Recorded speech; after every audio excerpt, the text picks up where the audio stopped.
All right, everybody, so welcome back to another episode of Colton Posey Fishing. So today we're going to be talking about the dog days of summer, some baits you can use. These are the baits that I typically like to use in the, just the hottest time of summer. This kind of goes along with the August baits and stuff, but I have my own reasons for using these specific baits. We're going to go over that, the wins and the whys and stuff like that. So stay tuned. This is something you definitely don't want to miss. All right, guys, so the first thing we're going to talk about is just an approach that I love to, target fish with, period. Whether it's spring, summer, fall, it doesn't really matter, and that's topwater. So topwater, a lot of these fish, especially, middle of summer, late summer, on into fall and stuff, these fish are deep, but they're looking up, they're looking to feed up. And then, some fisheries deep is not that deep. Like, I mean, some fisheries, the max depth could be 25 feet. Like my home lake, I mean, it's the deepest water is like 200 foot, which obviously there's no fish down there, but I mean, still it's a, deep, clear lake. But, this time of year, you got a lot of boat traffic going on with the pontoons, the wake boats, sea-doos, all that stuff. But top water, you can still catch these fish on top of water. And I typically do that with a Berkeley Chopo or, Whopper Plopper, whatever brand you prefer to use. But something like this that's super loud, it puts off just a lot of disturbance in the water, can call those fish up from a long ways, or if they're off in a long distance, maybe 100 feet from where you threw, they can still hunt that bait down real easy. I typically go with chrome, especially in the clean, clear water, when it's especially sunny skies, where I can get that flash. Now, if they're not wanting the chrome, then I'll typically go to like the translucent, where they'll be, kind of like that whitish, see-through type look. But anything that's kind of see-through, it's not just real bright and loud or anything like that, but just something very subtle. The bait itself is not subtle, but the color can be. But that's typically what I'm going to run, especially when, a lot of chop on the water, a lot of waves and stuff like that. Now, another one is just a spoon. I've talked about spoons before. This is a great technique to find. Typically, a lot of times you'll have a bunch of these little bass that are roaming around chasing the little bitty shad, or larger shad, depending on what you got in your fishery. But either way, the smaller fish will be running around chasing. They're called the nomadic fish, is what I've always called them anyways. And you'll kind of see them just out in the middle of nowhere. There's nothing for them to relate to. They're just pushing the bait further and further out towards the main lake. Now, a lot of times what happens is these bigger fish will actually sit under these smaller fish, and they will, eat up all the dead ones, or, the ones that are, has just been stunned or something like that, that the smaller ones are running around chasing.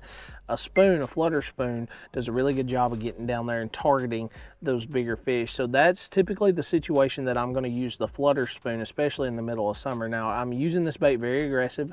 I'm throwing it out there, let it sink for just a couple of seconds, and then I'm pop, and then I'll let it fall, pop, just pretty aggressive. I typically, I'm grabbing right here, and I'm grabbing right here, and I'm popping pretty hard, okay, because I want this bait to look really, really aggressive.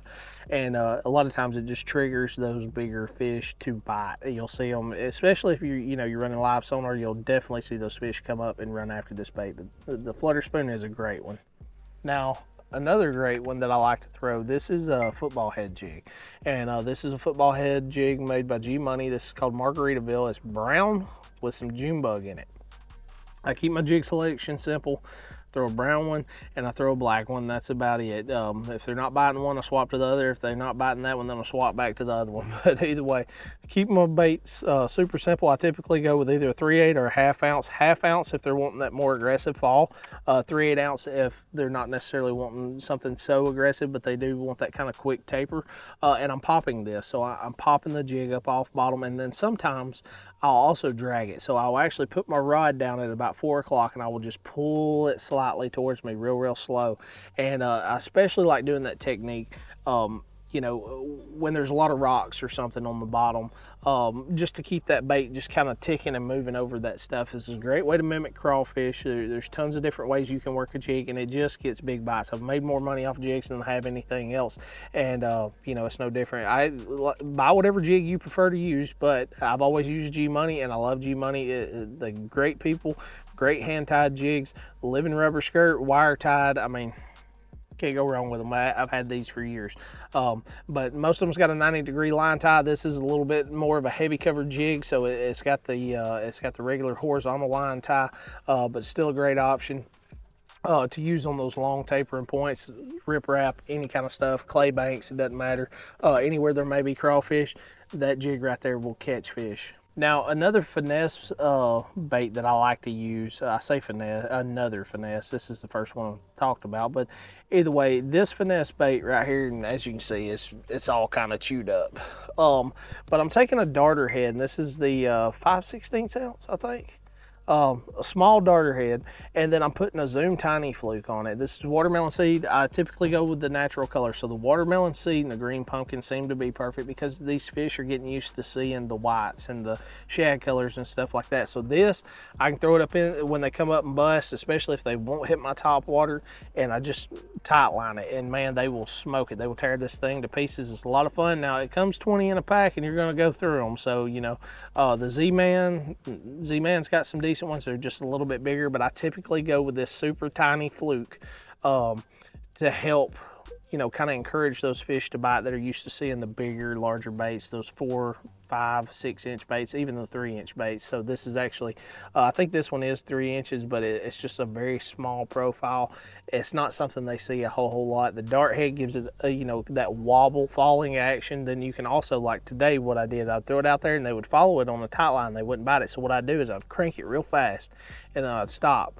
And then I'd crank it real fast again. And typically on that second crank, they'd grab it, and then I would be able to get the fish in the boat. So, but you know, light spinning tackle, you got to have it because it's the only way you're going to be able to cast that little bait. But it's a great option when those fish are heavily pressured. Now, another great bait that I love to use this time of year, especially when those fish are moved out and they're just suspended over nothing. They're just hanging out there and they're looking to corral bait fish. Anytime that's going on, really, especially if they won't bite anything, you know, a spy bait. A spy bait is a great option. Now, you kind of got to be careful with a spy bait because sometimes they will follow this bait and you will bring them right to your boat and they see it and they're gone. They're not going to bite anything. So, you know, vary your retrieve with your spy baits. This is one made by Spro. This is the Spin John 80. But you know, it's got that lip on it, so it's got that real nice wobble that the spy baits give off. But you know, typically I'm gonna reel this bait kind of quickly.